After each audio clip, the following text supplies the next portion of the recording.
Apakah kita pernah merenung terkait keajaiban alam semesta yang kita tinggali? Bagaimana setiap fenomena alam tersebut kemudian bisa menjadi sebuah keteraturan yang sangat luar biasa. Kalau kita mengatakan bahwa oh itu karena alam semesta itu mengatur dirinya sendiri atau ini hanya karena sebuah kebetulan.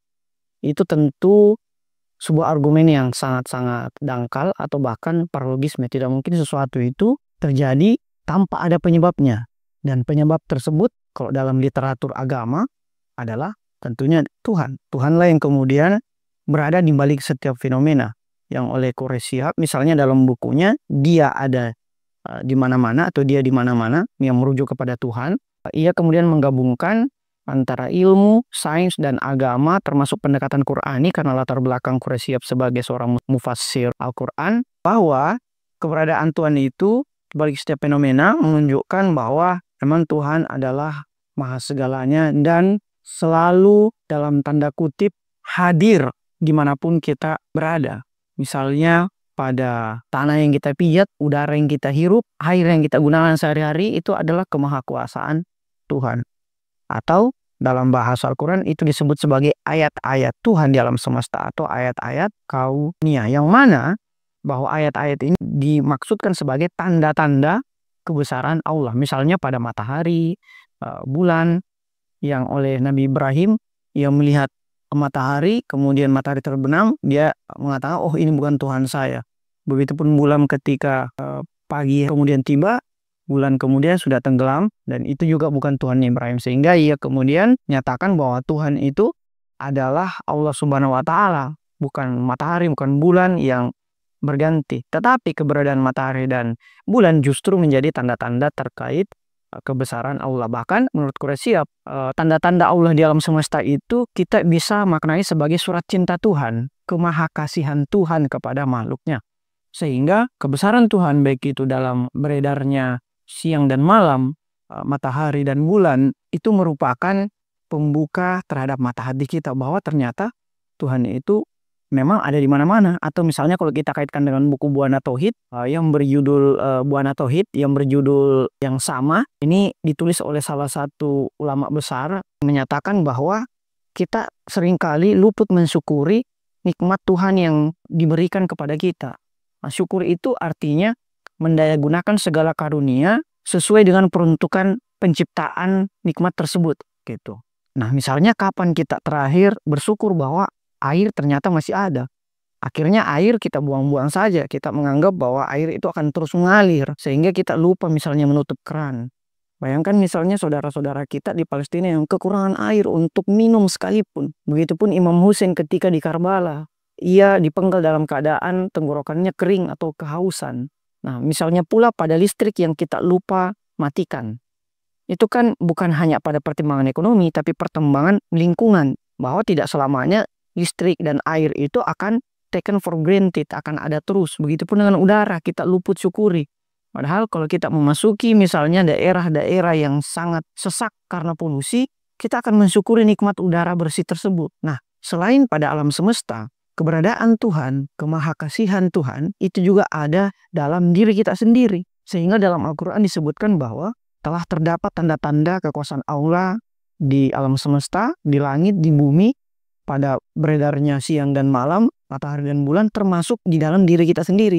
Sehingga hadis kutsinya disebutkan bahwa Tuhan itu lebih dekat dibandingkan urat nadi kita sendiri. Sangat dekat dalam diri kita.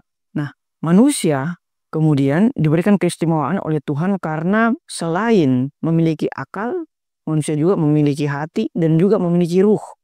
Nah, kenapa Tuhan kemudian disebut sebagai lebih dekat dengan urat nadi kita sendiri? Karena ruh yang Tuhan tiupkan ke dalam diri kita, ruh Tuhan gitu. Bahkan dalam Al-Quran disebutkan bahwa ruh itu ketika sahabat bertanya, Rasul menjawabnya menggunakan ayat Al-Quran yang ia kemudian ajarkan kepada sahabat. Ruh itu urusan Tuhan. Jadi ada urusan Tuhan, ada bisnisnya Tuhan di dalam diri kita yang lebih dekat dibandingkan urat nadi kita. Sehingga kata Ustadz Miftah bahwa kita bukanlah makhluk bumi yang ingin ke langit nanti, ke akhirat. Tapi kita adalah makhluk langit yang sementara diberikan tugas di bumi. Jadi begitu berharganya kita sebagai seorang makhluk langit yang sekarang sementara PLT atau ditugaskan di bumi. Jadi kita tidak boleh menjadikan diri kita ini sebagai seonggok daging yang hina, karena kita ada di dalam diri kita yaitu ruh atau tiupan dari Allah. Nah, sehingga fisik kita ini hanyalah hard drive dan ruh hati tersebut merupakan soft file yang Tuhan titipkan kepada hard drive kita, karena hard drive itu akan kita tinggalkan nanti. Nah, begitupun misalnya di dalam organ yang kemudian kita sebut otak, yang mana akal itu kemudian bereaksi di otak kita, terdapat kemahakuasaan Tuhan di situ. Bayangkan di dalam otak kita itu ada 100 bilion saraf, ada 100 triliun koneksi, dan 60% aktivitas otak itu sangat optimal berjalan ketika kita membaca. Itulah mengapa membaca sangat ditekankan di dalam Islam. Bahkan perintah atau ayat pertama yaitu tentang membaca. Di buku ini juga Quraisy menjelaskan tentang pentingnya kitab dan buku.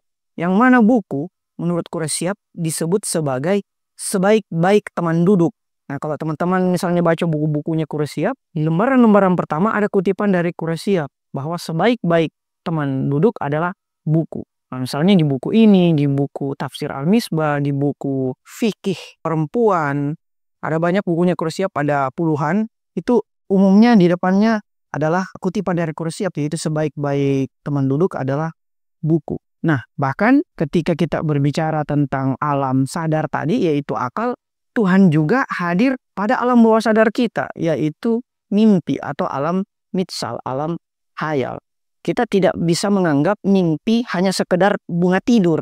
Oh, ketika kita mimpi ya tidak terjadi apa-apa, tidak ada makna sama sekali.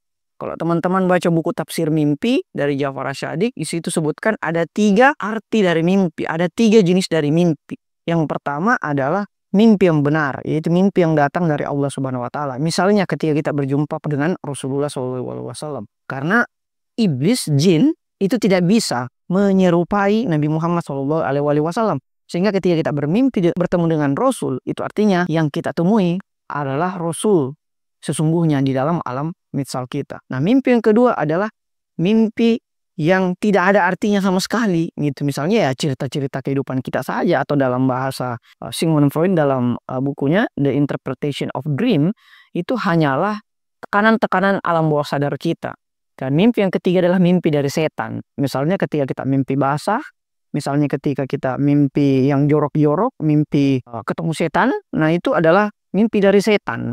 Makanya kenapa kita harus berdoa sebelum kita tidur. Nah, selanjutnya Quraisy juga menjelaskan tentang tidur sebagai pasangan dengan kematian. Ini berangkat misalnya dari hadis Rasulullah SAW bahwa tidur itu adalah saudara kembar dari kematian. Makanya misalnya kalau kita maknai ketika kita bangun tidur, doa bangun tidurnya itu adalah Alhamdulillahillazi ahyana ba'dama amatana wa ilaihin nusur. Yang artinya segala puji bagi Allah yang telah menghidupkan saya setelah mematikan saya. Itu artinya ketika kita bangun, kita bersyukur dihidupkan kembali. Karena ketika kita tidur, alam ruh kita itu berada di alam mitsal, alam mimpi, alam khayali yang berpisah dengan jasad kita. Sehingga ketika kita mimpi, setelah bangun dari mimpi itu, kita bersyukur karena kita dibangkitkan kembali oleh Tuhan setelah diperjalankan di alam mitsal tersebut. Maka kalau ada orang yang kelamaan sekali tidur, berarti dia sangat lama menjadi mayat, atau biasa orang menyebutnya sebagai latihan menjadi mayat gitu, karena kelamaan tidurnya. Kalau dalam buku biografi Imam Khomeini, dia tidur itu sekitar 3, 4 atau bahkan hanya 5 jam saja, karena di malam hari dia sholat lagi, sholat malam, kemudian baca Al-Quran. Bahkan kalau di bulan Ramadan, Imam Khomeini itu khatam Quran setiap hari begitu. Nah, selain itu, eksistensi keberadaan Tuhan juga bisa kita lihat bukan hanya di alam semesta, di dalam diri kita, yaitu alam sadar dan alam bawah sadar, tapi juga pada binatang. Banyak sekali misalnya kisah-kisah binatang yang ada di dalam Al-Quran. Misalnya semut. Ada pelajaran berharga dari semut, yaitu dalam surah An-Naml. An-Naml itu artinya semut, yang artinya kalau semut itu, atau makna yang kita bisa petik, semut itu selalu bekerja sama ketika ia ingin melakukan sesuatu.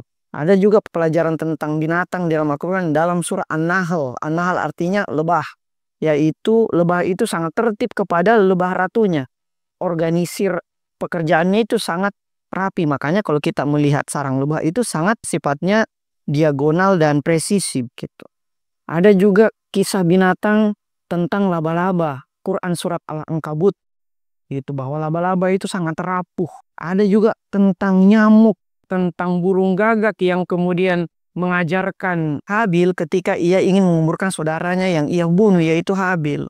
Gagaklah yang kemudian mengajarkan Kabil tersebut, yaitu menggali tanah dan menguburkan gagak yang lain tersebut. Nah, kita melihat bahwa Al-Quran itu juga mengajarkan tentang makhluk-makhluk lain, yaitu misalnya air.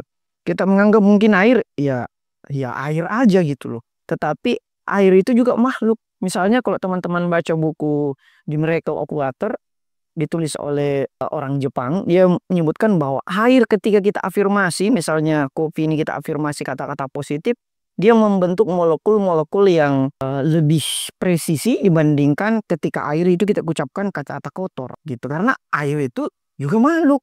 Makanya kenapa kita dilarang meminum minuman keras, karena ada makhluk, ada karakter minuman keras yang dicegah untuk masuk ke dalam jiwa kita. Setiap makhluk itu ada jiwanya masing-masing.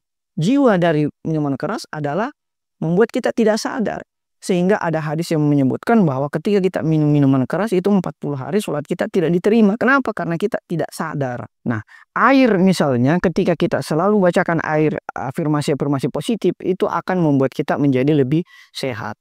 Nah, selanjutnya Quraisy juga nyatakan di bagian-bagian selanjutnya terkait keberpasangan dalam ciptaan Allah.